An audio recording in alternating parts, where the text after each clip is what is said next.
नमस्कार दोस्तों, आज हम लोग देख रहे हैं क्लास 9th का पार्ट 2 रसायन विज्ञान में। क्या हमारे आसपास के पदार्थ शुद्ध हैं? समझिए। जैसे कि पहला क्वेश्चन देख रहे हैं, निम्न में से कौन शुद्ध पदार्थ है? तो दूध, रक्त, मिश्र धातु, ये सब में मिलावट होता है, लेकिन जल जो है वो शुद्ध माना जाता है। दूध वसा और पानी का मिश्रण है एक प्रकार का। उसमें जो है केसिन हार्मोन पाया जाता है। अब देखिए कौन शुद्ध पदार्थ है। वायु, लकड़ी, बर्फ और पारा है। तो वायु मिश्रण है। बर्फ में भी मिलावट हो सकता है, उसको बर्फ में बहुत सारा चीज़ मिलाया जाता है। हो सकता है उसमें देखिएगा बर्फ में नमक वमक भी डाला जाता है। लकड़ी जो है ये भी पूरी तरह से शुद्ध नहीं माना जाता है। तो पारा यहाँ धातु है, ये शुद्ध है। निम्न में से कौन अशुद्ध पदार्थ है? सोडियम, वायु, हाइड्रोजन, अमोनिया। तो सोडियम धातु है तो शुद्ध है। हाइड्रोजन अधातु है, तत्व है, ये आपका शुद्ध है। अमोनिया यौगिक है, ये भी शुद्ध है, लेकिन वायु मिश्रण है। तो यहाँ वायु मिश्रण है, इसलिए अशुद्ध हो जाएगा। क्वेश्चन नंबर 4 को देखिए। निम्न में कौन अशुद्ध पदार्थ है? लोहा शुद्ध है, धातु है। कैल्शियम ऑक्साइड यौगिक है तो शुद्ध होगा। हाइड्रोक्लोरिक अम्ल यौगिक है तो शुद्ध है, लेकिन दूध एक प्रकार का जो है एक प्रकार का मिश्रण है। यहाँ चारों ऑप्शन के हिसाब से दूध को मिश्रण माना जा सकता है, शुद्ध पूरी तरह से नहीं बोल सकते हैं। लेकिन वहाँ पहला ऑप्शन वाला में जो था दूध आपका शुद्ध पदार्थ था, ये जल था। ठीक है, दूध आपका जो है अशुद्ध होगा, क्योंकि दूध में मिश्रण है, पानी है, वसा है और केसिन हार्मोन पाया जाता है। उसकी वजह से दूध का रंग सफ़ेद होता है, और दूध को गर्म करने पर पीला हो जाता है, तो केसिन कैरोटीन में बदल जाता है। क्वेश्चन नंबर 5 को देखिए। निम्न में कौन मिश्रण है? चांदी आपका धातु है। हाइड्रोजन अधातु है। जल आपका शुद्ध पदार्थ है, जल को मिश्रण नहीं बोल सकते हैं। वायु आपका मिश्रण है, इसमें कई तरह की गैसें होती है। हाइड्रोजन हो सकता है, ऑक्सीजन हो सकता है, कार्बन डाइऑक्साइड हो सकता है। 6 नंबर क्वेश्चन को देखिए। कौन मिश्रण है? बारूद है, चूना पत्थर है, कार्बन डाइऑक्साइड है, नाइट्रोजन है। तो ये तो आपका तत्व है। चूना पत्थर यौगिक है, कार्बन डाइऑक्साइड यौगिक है, तो बारूद एक प्रकार का मिश्रण है, यह शुद्ध हो गया। ऐसे भी मिश्रण है, वो मिश्रण पूछा है। निम्न में कौन समांगी मिश्रण है? समांगी और विषमांगी मिश्रण दो प्रकार का होता है। जैसे चीनी को पानी में घोलिएगा तो पूरी तरह से घुल जाएगा, तो वो समांगी मिश्रण हो गया। और चीनी अगर पानी में मान लेते हैं कि बालू या रेत को मिलाते हैं तो नहीं मिलेगा, तो वो विषमांगी मिश्रण है। तो यहाँ पर देखिए सोडा जल जो है पानी में मिल जाता है, सोडा, तो ये आपका समांगी मिश्रण है। वायु, मिट्टी और लकड़ी ये पानी में तैरेगा, मिलेगा नहीं, तो ये विषमांगी का उदाहरण है। ये आपका सोडा जल सुने होंगे, ये इसके वजह से स्प्राइट में पाया जाता है सोडा। इसीलिए आप जब भी पीजिएगा स्प्राइट तो गले में आपको डकार के जैसा मारेगा, वहाँ लगेगा कि जल रहा है, वहाँ से कार्बन डाइऑक्साइड गैस निकलता है। बेकिंग सोडा मिलाया जाता है उसमें। अब देखिए क्वेश्चन नंबर 8 को समझिए। निम्न में कौन विषमांगी मिश्रण है? तो वायु मिश्रण है, सिरका मिश्रण है, बर्फ है। बर्फ जो है ये भी एक प्रकार का मिश्रण है। सोडा जल जो है ये भी एक प्रकार का मिश्रण है, लेकिन बोलता है विषमांगी। तो हवा में जो मिश्रण है, देखिए हवा में लकड़ी, पत्ते, घास का टुकड़ा सा उड़ते हुए देखे होंगे, पूरी तरह से हवा में नहीं मिलता है, तो ये आपका विषमांगी हो जाएगा। क्वेश्चन नंबर 9 को देखिए। कौन विषमांगी मिश्रण है? सोडा जल है, सिरका है या लकड़ी है? तो लकड़ी आपका विषमांगी मिश्रण है, ये घुलेगा नहीं पानी में। समांगी मिश्रण को क्या कहा जाता है? तो समांगी मिश्रण जो होता है उसको समझिए। समांगी मिश्रण को हम लोग विलयन कहते हैं। क्या कहते हैं? विलयन, याद रखिएगा।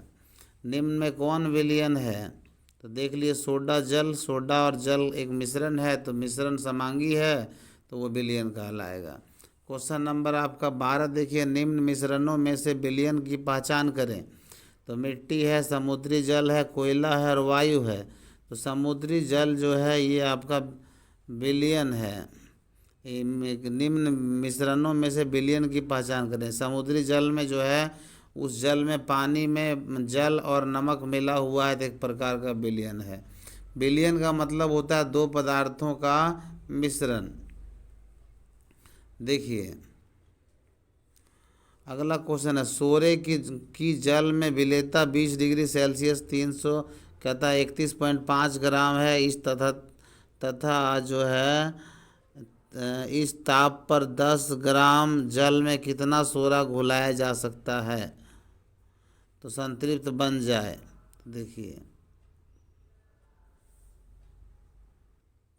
तो 10 ग्राम जल बोल रहा था, 10 से भाग दे दीजिएगा उसको तो आ जाएगा आंसर हमारा 3.15 ग्राम। क्वेश्चन नंबर 14 को देखिए, कौन निलंबन है? निलंबन का मतलब हो गया मटमैला जल। जैसे पानी में और कीचड़ को घोल दीजिएगा तो घुल तो जाएगा लेकिन कुछ देर के बाद मिट्टी बैठ जाएगा और पानी अलग हो जाएगा उनसे, तो इसको कहते हैं निलंबन। कौन निलंबन है? देखिए उसी तरह का धुआं, देखिए कुछ देर के बाद धुआं वायु से अलग हो जाता है तो ये भी एक प्रकार का निलंबन हो गया। कौन कोलाइडी है? तो कोलाइडी हो गया आपका, देखिए चौक का घोल, साधारण नमक का घोल और फिटकरी का घोल या स्टॉर्च का घोल। स्टॉर्च का घोल जो होता है वो कोलाइडी विलयन होता है। देखिए हम लोग कैप्सूल वगैरह टैबलेट खाए होंगे, देखिएगा उसमें एक प्लास्टिक जैसा कवर आता है वो स्टॉर्च का बना होता है। निम्न में से कौन कोलाइड है? तो कोलाइड देखिए गोंद देखे होंगे लट्ठा जैसा होता है तो ये आपका कोलाइड है, एक तरह के जेली पदार्थ हो गया। कौन तत्व है? हवा, पानी, लवण, ये सब यौगिक है लेकिन ऑक्सीजन आपका तत्व है।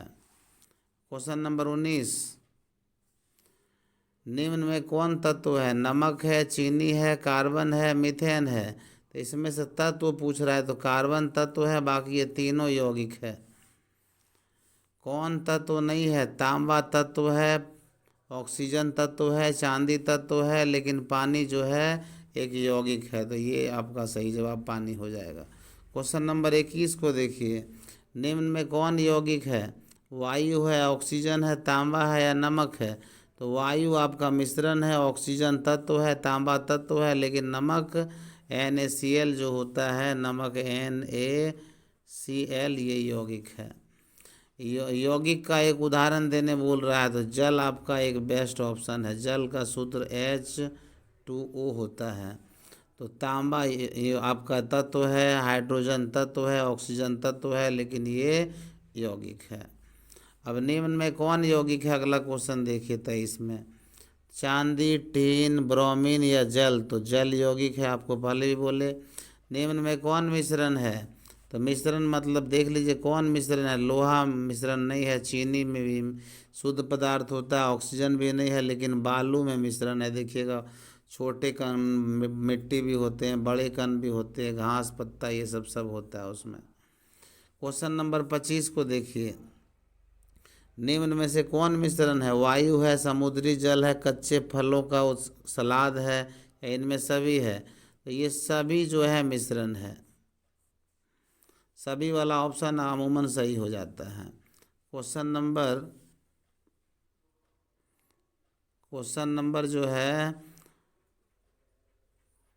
नंबर आप लोग देखिए 26, कहता निम्न में से किसे ऊर्ध्वपातन द्वारा अलग कर सकते हैं? तो ऊर्ध्वपातन का मतलब हो गया कि वो सीधा ठोस से गैस अवस्था में, ऊर्ध्वपातन का मतलब हो गया कि उसको गर्म करें और अलग ऊर्ध्वपातन का मतलब हो गया कि वो सीधा ठोस से गैस बन जाएगा। तो ये हो गया अमोनियम क्लोराइड। क्वेश्चन नंबर 27, कौन टिंडल प्रभाव को प्रदर्शित करता है? तो स्टॉर्च विलयन, याद रखिएगा टिंडल प्रभाव उत्पन्न करता है आपका ये स्टॉर्च विलयन।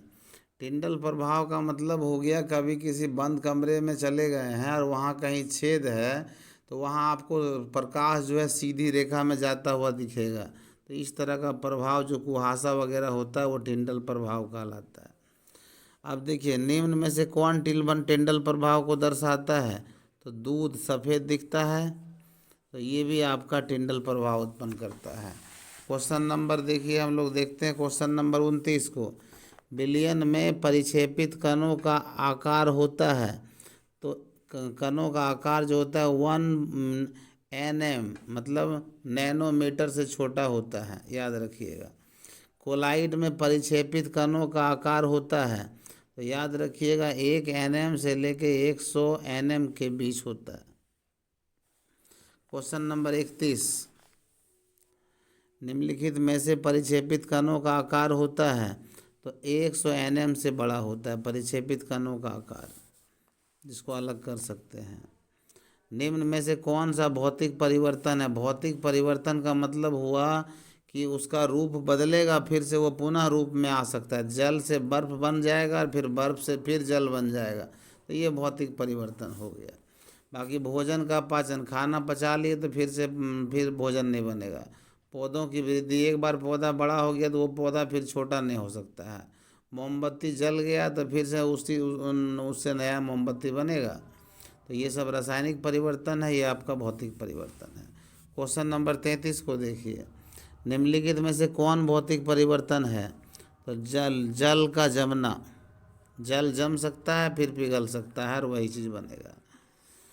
क्वेश्चन नंबर 34, कौन सा रासायनिक परिवर्तन है? तो देख लीजिए, अलमारी में जंग लगना रासायनिक परिवर्तन है। अलमारी में जंग लगेगा तो अलमारी पहले तो मोटा हो जाएगा, उसमें उसका जो आकार थोड़ा सा मोटा मोटा लगेगा, लेकिन जब उसको झाड़ेंगे तो पतला होगा और धीरे धीरे उसका वेट घट जाएगा। जंग लगने पर वजन बढ़ता है, फिर जंग को झाड़ देंगे तो फिर वजन घट जाएगा। तो ये रासायनिक परिवर्तन है।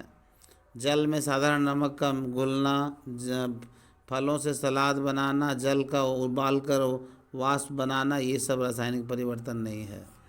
क्वेश्चन नंबर 35, निम्नलिखित में कौन रासायनिक परिवर्तन का उदाहरण है?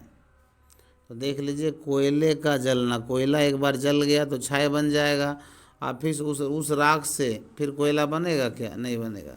जल का उबलना, जल उबलेगा फिर ठंडा करेंगे, जले रहेगा। लोहे का पिघलना, लोहा को गला दीजिए फिर जम जाएगा, फिर लोहा हो जाएगा।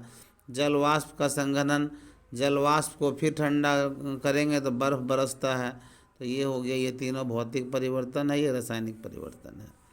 क्वेश्चन नंबर 36 को देखिए, समुद्री जल में नमक पृथक करने की विधि क्या है? उसको क्रिस्टलीकरण कहते हैं। कौन करण?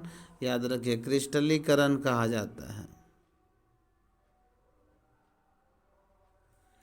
नमक और अमोनियम क्लोराइड के मिश्रण को किस विधि द्वारा पृथक किया जाता है? तो अभी हम लोग देखिए, इसको नमक जो है समुद्री जल से नमक पृथक करने की विधि का नाम पूछा था, क्रिस्टलीकरण। और यहाँ पूछता है नमक और अमोनियम क्लोराइड के मिश्रण को अलग करेंगे तो वो ऊर्ध्वपातन कहलाएगा, क्योंकि अमोनियम क्लोराइड उड़ जाता है ना, तो ऊर्ध्वपातन। अब देखिए, डाई में रंगों को पृथक करने के लिए उपयुक्त विधि क्या है? तो क्रोमेटोग्राफी कहलाता है, याद रखना पड़ेगा आपको।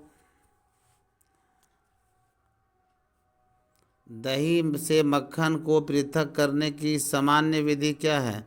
तो दही से मक्खन को अलग करने के लिए देखे होंगे, दाल जैसे कि देखो, बांस का टुकड़ा नीचे फटा रहता है, उसको घोंटता है। घोंटने से क्या होता है, जैसे कि मान लीजिए एक बाल्टी में पानी रखिए, आधा बाल्टी, और हाथ घुसा करके उसको घुमाइए, तो सारा पानी दीवार के चारों ओर आपका जो है घूमेगा, तो वो जो है अपकेंद्रण विधि होगा, सारा बल दीवार पर लगता है। तो ये मक्खन निकालने की विधि अपकेंद्रण है। कौन सा धातु कमरे के ताप पर द्रव्य होता है? तो धातु बोल रहा है इसलिए पारा होगा, और धातु बोलता तो ब्रोमीन होता। उपधातु है तो आयोडीन, पारा, कार्बन या सिलिकॉन। सिलिकॉन उपधातु है।